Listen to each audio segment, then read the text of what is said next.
ओम नमः शिवाय। मैं हूं एस्ट्रोलॉजर के एम सिन्हा और मैं अपने यूट्यूब चैनल पर आप सभी का हार्दिक स्वागत करता हूं। आज हम विश्लेषण करने जा रहे हैं माननीय प्रधानमंत्री नरेंद्र मोदी जी की जो चंद्रमा की दशा खत्म होने वाली है। और चंद्रमा की ये जो दशा खत्म होगी, ये चंद्रमा के अंदर सूर्य की दशा 3 जून से स्टार्ट हो जाएगी और ये ख़त्म होगी 3/12/2020 तक। और उसके बाद मंगल की महादशा स्टार्ट होगी। तो इनकी जो कुंडली बनती है डिस्प्ले में भी आप लोगों को दिखा रहा हूँ। और यहाँ पर जो चीज़ें बन करा रही हैं इसको बहुत गंभीरता से सुनिएगा।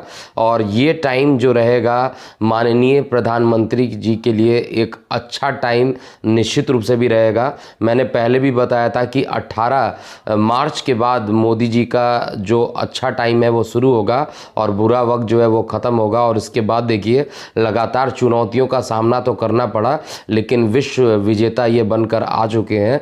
वर्ल्ड में नंबर 1 की पोजीशन पर ये प्रख्यात है।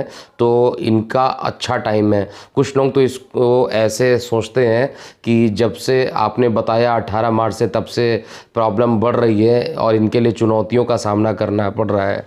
लेकिन आपको ये पता होना चाहिए कि चुनौतियों का सामना अगर प्रधानमंत्री मोदी जी इस तरीके का काम नहीं करते, या आप मान लीजिए थोड़े टाइम के लिए अगर नरेंद्र मोदी जी इस समय देश के प्रधानमंत्री नहीं होते तो क्या हालत होती।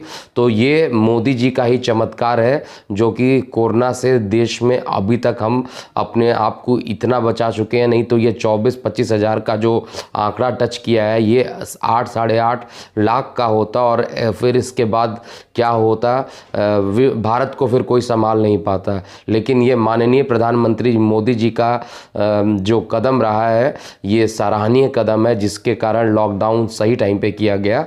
और ये जो टाइम ड्यूरेशन बताया था तो इस प्रकार पूरे वर्ल्ड के सभी नेताओं में सबसे आगे नरेंद्र मोदी जी का नाम आज भी अब लोग ले रहे हैं। और भारत में जिस तरीके से इन्होंने कार्य प्रणाली को लगाया है उसकी सभी लोग सराहना भी कर रहे हैं। और ये मेरी बात नहीं है, ये तो विश्व के सभी लोग ट्वीट कर रहे हैं और विश्व के सभी लोग जान रहे हैं कि नरेंद्र मोदी जी का जो भारत में कदम है वो कितना सही है, सराहनीय कदम है।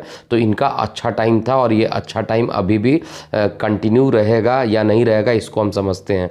देखिए चंद्रमा की दशा, चंद्रमा इनकी कुंडली में देखिएगा तो एक तो वृश्चिक लगन है और चंद्रमा और मंगल साथ में बैठे हुए हैं। तो यहाँ पर चंद्रमा का नीच भंग हो रहा है। चलित में भले ही मंगल आपके द्वादश स्थान पे चले गए, लेकिन नीच भंग हमेशा लगन कुंडली से देखा जाता है। तो चंद्रमा लगन में बैठे हैं, भाग्य का मालिक लगन में बैठा है, यानी भाग्य का सपोर्ट मिलना ही था। और साथ में जो सूर्य है अपने घर में बैठा है, दशम स्थान का सूर्य जो होता है राजाओं, मतलब राजाओं में भी श्रेष्ठ राजा ऐसा योग बनाता है। तो चंद्रमा के अंदर जो सूर्य की महादशा स्टार्ट होने वाली है 3 जून से। मैं आपको बता दूं इस ड्यूरेशन में मोदी जी को आप और कड़े नियम लेते हुए आपको दिखाई देंगे मोदी जी, और विश्व के लिए या देश के लिए जो होगा वो और कड़े नियम यहाँ पर अपनाएंगे। और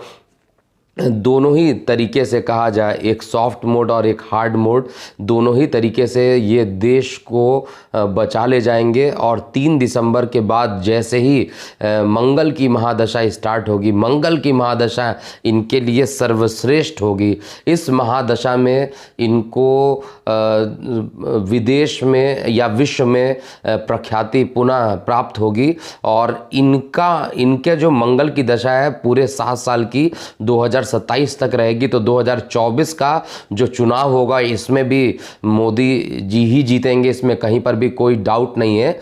मोदी है तो मुमकिन है, ये सभी लोग जानते हैं। अदरवाइज ऐसा नहीं था। अगर कोई और इस समय प्रधानमंत्री होता तो आप समझ सकते थे क्या हालत होती देश की। लेकिन माननीय प्रधानमंत्री, मैं ऐसा नहीं कि मैं बीजेपी को पसंद करता हूं या माननीय मोदी जी का फ़ैन हूँ इसलिए बोल रहा हूँ। अब मैं एकदम फैक्ट टू फैक्ट बात करता हूँ। पॉइंट टू पॉइंट बात करता हूँ। यहाँ पर जो कुंडली में मुझे दिखाई दे रहा है वही चीज़ मैं आपको बता रहा हूँ। इस ड्यूरेशन में थोड़ा सा कष्ट इनके माता जी को हो सकता है और हमें प्रार्थना करना चाहिए कि इनकी माता का स्वास्थ्य सही रहे, क्योंकि 3/12/2020 तक चंद्रमा की दशा खत्म होगी। और चंद्रमा में जो सूर्य की दशा होती है वो हालांकि अच्छी है, क्योंकि एक तो भाग्य का मालिक और दूसरा दशम स्थान का मालिक, दोनों की दशा चलेगी तो वो तो सही रहेगा। लेकिन सूर्य की दृष्टि जैसे ही माता यानी चतुर्थ स्थान पर पड़ेगी और चंद्रमा की महादशा अंत खत्म हो रही है, तो माता जी के लिए थोड़ा सा कष्टप्रद यहाँ पर हो सकता है। यहाँ पर माता जी की, उनके माता जी के स्वास्थ्य की हम सभी को कामना करनी चाहिए। इसके बाद मंगल की जो दशा होगी वो आप मान के चलिए, मंगल की दशा में मोदी जी के सामने कोई टिक भी नहीं पाएगा, ऐसी मेरी भविष्यवाणी है। क्योंकि मंगल खुद लग्नेश होकर लगन में बैठा हुआ है, और साथ में लग्नेश अगर लगन में बैठा हो तो गुप्त शत्रु तो बढ़ेंगे, लेकिन सारे गुप्त शत्रु एक एक करके बाहर आएंगे और इन सभी का इलाज प्रॉपरली लंबे टाइम तक के लिए नरेंद्र मोदी जी ये कर देंगे। तो आज के इस वीडियो में आपको मैं यही बता रहा हूँ कि चंद्रमा के अंदर जो सूर्य की महादशा स्टार्ट हो रही है, ये महादशा इनके लिए और अच्छी सिद्ध होगी। हालांकि देश और वर्ल्ड अभी भी इस महामारी से जूझ रहा है, लेकिन फिर भी ये महादशा इनके लिए अच्छी होगी और निश्चित रूप से अच्छी होगी। और अभी के लिए इतना ही। मैं हूँ एस्ट्रोलॉजर KM सिन्हा। ओम नमः शिवाय।